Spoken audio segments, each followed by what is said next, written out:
Welcome to the Spare Room Studio, it's Jackie here, and today I'm going to colour using Arrtx 72 watercolour coloured pencils. I won this set of pencils in a giveaway held by Raquel at Teacups and Art on Instagram and Arrtx. So thank you both to Raquel and Arrtx for giving me this opportunity to try out the watercolour pencils. I do own Arrtx coloured pencils and I enjoy them quite a bit, so I was interested to see how the watercolour pencils work. I don't normally do swatches, but Arrtx have included a lovely swatch sheet in the box and I decided to give it a go. The paper of the swatch sheet is quite textured, and watercolour pencils being rather soft in nature worked quite well on this paper. I did find that a couple of pencils felt a little bit more scratchy than others, and I also found that a couple of pencils crumbled when I applied a heavy pressure to the tip of the pencil. I don't work this way very often. I tend to work in a different manner with watercolour pencils, so this doesn't really bother me too much, but I think it is worth knowing if you like to work directly onto the paper yourself and dilute your colours on the paper. I have sped up the footage quite a bit to make this video not quite so long, and I have done voiceovers because there was a lot of background noise when I recorded the video. You will also have some periods of time in between where there is some music and you can just watch how I am using these pencils. So I'll leave you now and I hope that you enjoy the video.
So this is the finished swatch chart, and you can see that the dry pencil is showing quite a lot of texture in the paper, and I'm just showing you there that the apricot and the lighter yellow there almost disappeared once it was diluted. But once you know that, if you keep that in mind and adjust your working methods, that's not really a problem. I think it does help to have a couple of lighter colours in your set as well.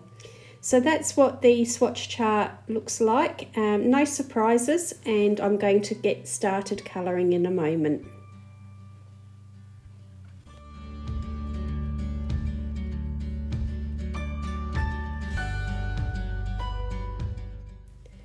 I've decided to try these pencils out in the book The Creatures of Ken Matsuda. It's the Hachette Heroes version, the French version of the book. And on the left hand side there you can see that there are some coloured versions to use for reference and inspiration of Ken's original paintings. For those of you who are not familiar with my working style, this might be the first video you're watching.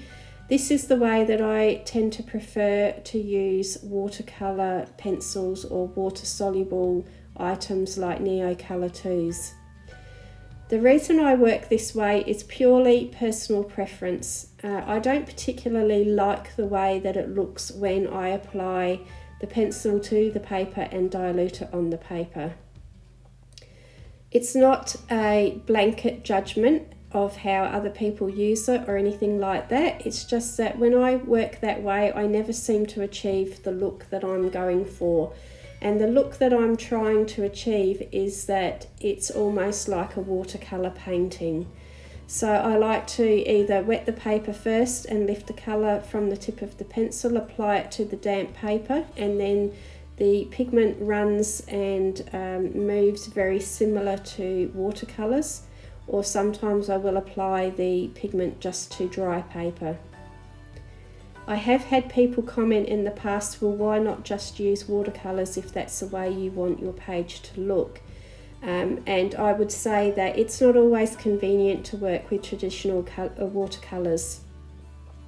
With these pencils, you can basically just use a water brush and sit wherever you want to sit and work with the pencils quite easily and conveniently, and there's no cleanup or mess.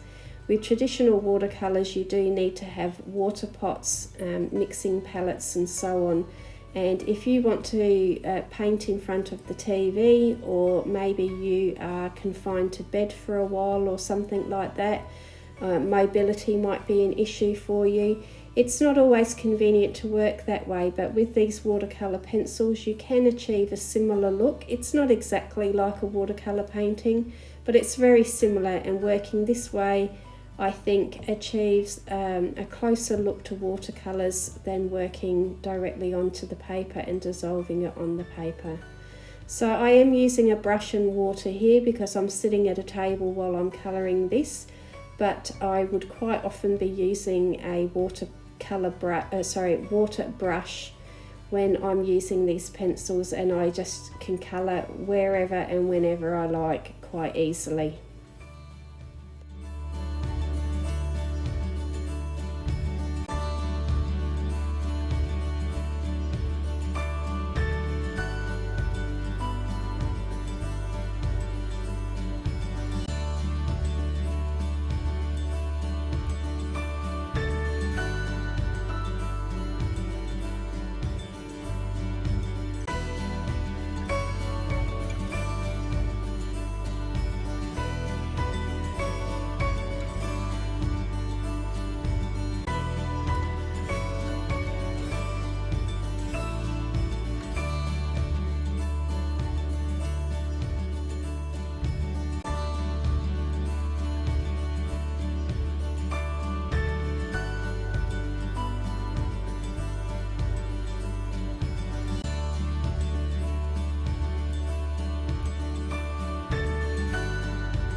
This page was coloured over a period of time, so you will see the lighting change and there are some shadows on the page, so I do apologise for that, but I didn't really want to show you a start to finish colouring of this page, but just snippets of it. So what I'm doing here is I'm going to put a underpainting, so a wash of blue underneath and then some colours over the top to see whether that helps to influence the colour that I put over the top of it. I don't always do that with watercolour pencils. It's something that I used to do more when I was painting with watercolours and creating original art, but I don't tend to do it so much in colouring books, so I'm just having a go at doing it here as something different with the new pencils. I'd just like to say a little tip that I often forget to say is that when you're using this method of lifting the colour from the tip of the pencil, it is very easy to splatter or splash colour when you're lifting the colour off. It sort of flicks colour around. And I get a little bit lackadaisical and forget to do that, but if you want to have a go at working at this method and you haven't done it before, just make sure you have some paper towel or a scrap piece of paper underneath the pencil that you're lifting the colour from, because if your pencil does get very wet on the end, it will drip and you could end up with colour where you don't want it. So I'm just using the blue. I'm looking at Ken's painting off to the left there and using it for inspiration. And I'm using the blue because he had some blue mushrooms there at the top at the front of the tortoise.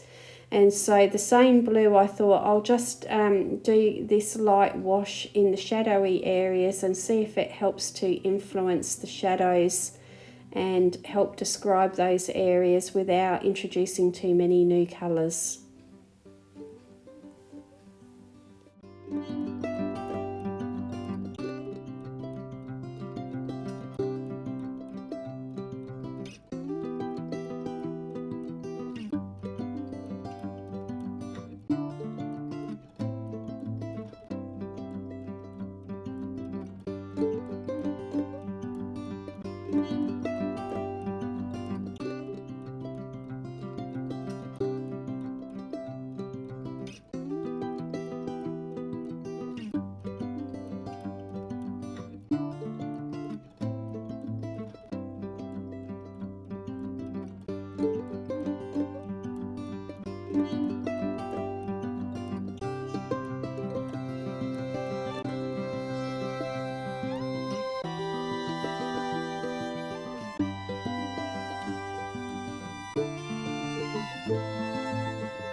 If there is any sort of downfall to working in this manner with water-soluble pencils, it is that there are going to be times where you will need to wait for the paper to dry.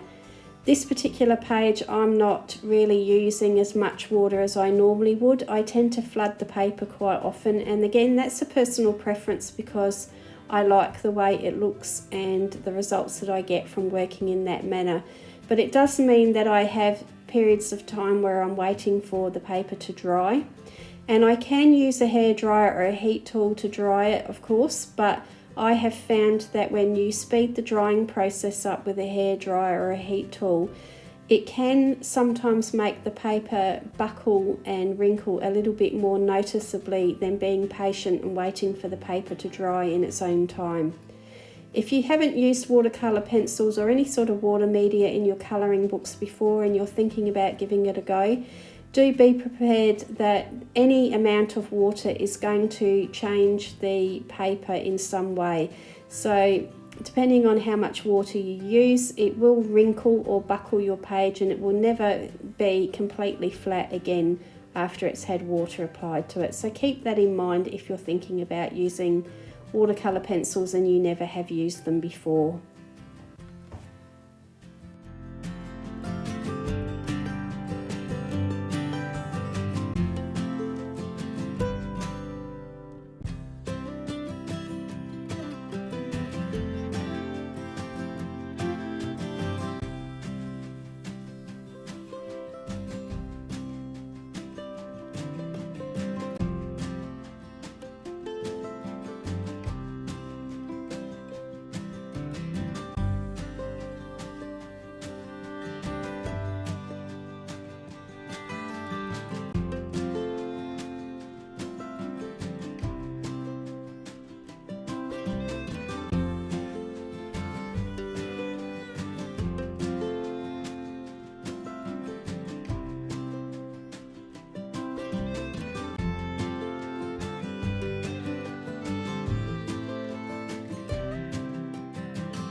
So it's the next day here and you can see the lighting change, but I'm just explaining that during the break in filming I worked at deepening up all the colours and getting a little bit more contrast happening and definition. And I also worked with the pencil directly on the paper, but I dampened the paper first. It's not wet, it's just damp. And I used the pencil very lightly on the damp paper just to get some very deep, rich, vibrant colour.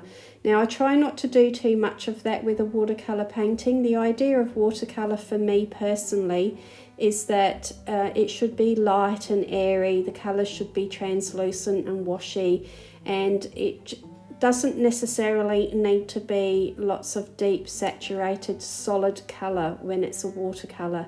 So what I try to achieve is a balance of everything. I want it to be mostly looking like a watercolour, but if I don't quite hit the mark and I can't get deep enough colour the way that I'm working, I will sometimes put that pencil directly onto the paper and get some deeper colour. And at the end of this page I do actually bring in a little bit of coloured pencil as well, because I felt that it was just lacking you know, that real sense of contrast that it needed. But again, each page is always different, and it's always very much a personal preference to how much or how little you decide to do with a colouring page. And I do keep looking at Ken's painting on the left hand side for inspiration and reminders of how I want the page to look. So again, you know, it's all very much trial and error, and even after doing quite substantial amounts of time at classes learning how to do watercolour, I don't always feel like I am proficient in watercolour, and I need to remind myself not to overdo things. You know, if I want a heavy saturated image, then I should just use coloured pencil or markers or something that is suited to that saturated colour. And I try to keep my watercolours much more loose and relaxed. But it is a constant battle, and I always have to keep reminding myself not to overwork things.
It was starting to get later in the afternoon when I was doing this part of the page, so you will see a reflection from the sun come over the page, and I do apologise for that. When I was recording I didn't realise how bad it was, but it is only for a short period of time. So something that I would like to also remind you is when you're working in books like this where there is an image on the left hand side for inspiration and it's the artist's original painting or picture, try not to get too hung up if you can't match everything that the artist has done on their painting, because you may not be using the same sort of art supplies that the artist has used. So I have no idea what Ken Matsuda uses to paint his paintings, whether it is watercolor or liquid inks, or I don't know how he achieves the beautiful colors that he achieves. So I try to use that image off to the left for an inspiration to give me ideas of what colors I can use, or where I can use them, or how I can use them. But I don't beat myself up if I don't manage to get that image looking exactly like the artist's work. Also, I think it's really interesting to note that because there is a coloured background behind Ken's painting, that could be influencing how we're seeing the colours as well. And I decided to leave mine with a white background for now, because I don't know if I really wanted to have a coloured background behind it. But I think that it's interesting that you will see the colour of the background really does influence how the colours of the painting look. And that's worth keeping in mind when you're doing your own pages in the future.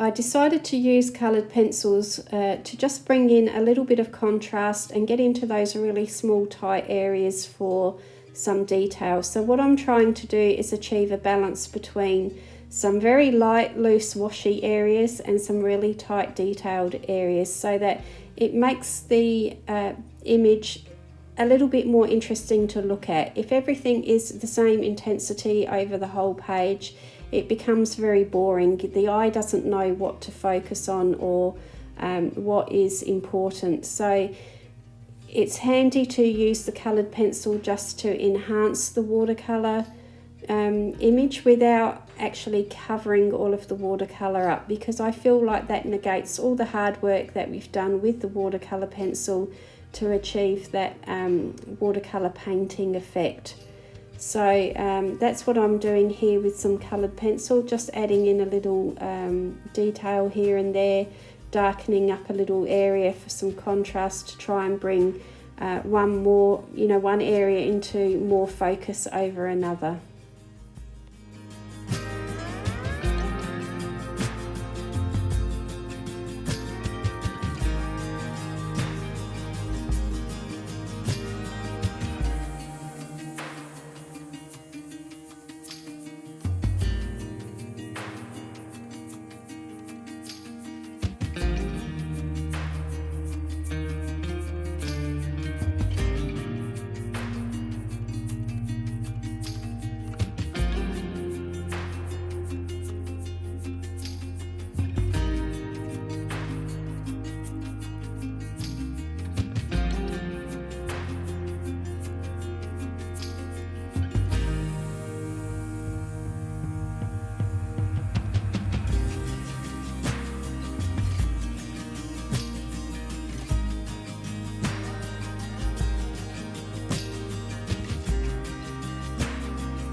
So as I get towards the tail end of the video here, I would just like to make a few observations, and that is that these pencils have worked quite well, I think, to create a watercolor effect.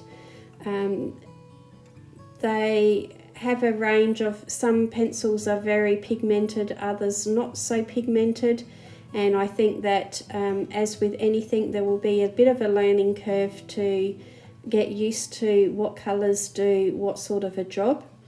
But you will see here that, you know, it has achieved a reasonable watercolour-like effect. At this point in time, I sometimes like to leave the page alone and walk away, or come back to it in a few days' time with fresh eyes to decide whether I need to put a background in, whether I can leave it white, you know, what I'm going to do with it. So you will see me put a shadow underneath the tortoise just to ground it on the page, and then that's pretty much all I do to this particular page. So I would like to thank you, if you're still here watching to this point in the video, I'd like to thank you for spending time with me. I hope that you've picked up some tips and tricks for using your watercolour pencils that you may not have thought about before.